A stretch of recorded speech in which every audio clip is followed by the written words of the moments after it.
Hey guys, all right, welcome to another weekly workout. This is a really nice, simple, quick, straightforward one that we've got today. So first up, we're going to start off with a warm-up because we're going to be doing a bit of running or fast walking in this one today.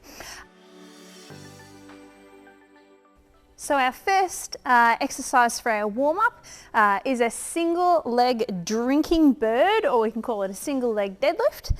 So this one, you're just going to be tipping from the hips, using as best balance as you can, reaching down to the floor, and then again changing over, reaching down to the floor.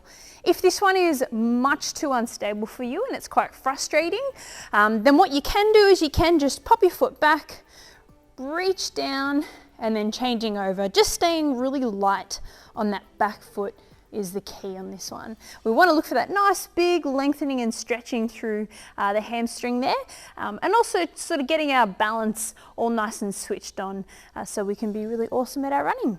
Then the next thing that we're going to do is go for a single leg hip bridge on each side. So you've got 10 of these, and again this will just be warming up the legs for that running or fast walking movement. So here, one leg up in the air, driving the hips off the floor, just as high as you can manage to. Again, making sure that you're not overarching that back to get the job done. Keep this tight, big drive through the heel to get that glute and hamstring firing. 10 on each side for that one. Then, from there, what we can do is what's called a squat pull. So this one, again, depending on your flexibility, just going as far as you can. Ideal scenario, reaching to your toes and just pulling your bum under, again, as low as you can go, just pulling yourself into the squat, bum straight up again. Pull, release, pull, release. So 10 of those. And this one you just really need to do sort of 2 rounds on, just to get some good movement through your joints and getting everything ready to rock and roll. And then we'll get into the workout.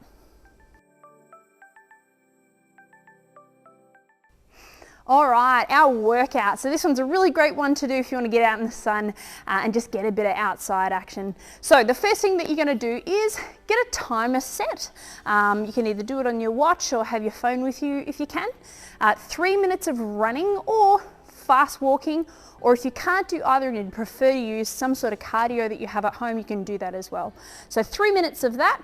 When it hits the 3-minute mark, you'll then jump into wherever you are as best you can, 10 push-ups and 20 squats. Nice and straightforward. So 10 push-ups, again, just running through the push-up technique, just making sure. So we'll go with the on knees push-ups. So just making sure that you're going to go, elbows are stacked on top of the wrists and keeping the core nice and tight as you come through. So making sure that that back doesn't overarch as you do this. So keeping that tummy on tight, back nice and neutral, chest as close to the floor as you can get it, and 10 of those. So then we're going to move into 20 squats. Again, feet set outside hip width, core nice and strong, keeping that chest up. You can use your arms to counterbalance you, sitting your bum down and back as low as you can go, and then again, back up again. So that's your 2 movements, really straightforward, shooting for 5 to 8 rounds on this one. And then we're going to pin a little bit of core work on the end there. So this is for you, once you've done all your running and all your bits and pieces, when you head home, you can jump inside and do a little bit of core work. So I'll run through those as well. All right, for our core work, we're going to do little 30-second bouts on this. So we've got 5 exercises, 30 seconds on each, and you're just going to have just a little break in between if you can. So 30 on, 30 off is a good way to work on this one. So the first thing that we're going to do is I'm going to get you to go into a bit of a moving plank. So here, again on knees or toes, and you're just going to float forward as far as you can and float backwards. So you can do a similar thing on knees where you float forwards and backwards. If you have any issues with your shoulders, you can either just not move at all, or you can just scale it back to where it feels okay. The next thing that we're going to go is some crisscrosses. So here, hands under the bum.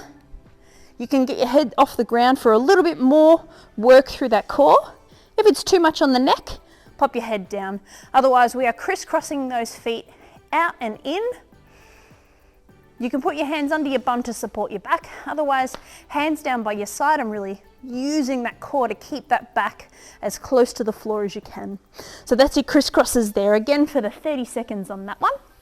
Then from there, we're just going to go into some alternating toe touches. So we're going feet up in the air, reaching up and over. Again, if you want to support your neck on this one, you can just stick with the one side for a wee bit and then change over at the halfway mark to reach up to the other side. From here, we're going to transition into some leg scoops. So we're going to go here, feet down nice and close to the floor, straight out, and then straight up again. Here, down, close to the floor, and then straight back up. So that is your leg scoop. Then here, we're going to go feet up off the ground and going for an alternating V-sit. So here, you're just going to hold that V-sit position and tap your heel out to the ground, again for that 30 seconds. With this one, if that's too much having to move on that one, you can pop one foot lightly on the floor, just reach out for 15 seconds and then change over again for the 15 seconds on that one. Cool. And that should finish off your workout today really well. 3 rounds on that one will do the trick. All right, I hope you enjoy that, guys. Make sure that you stretch down at the end of each session just so that you can recover nicely and have a great week.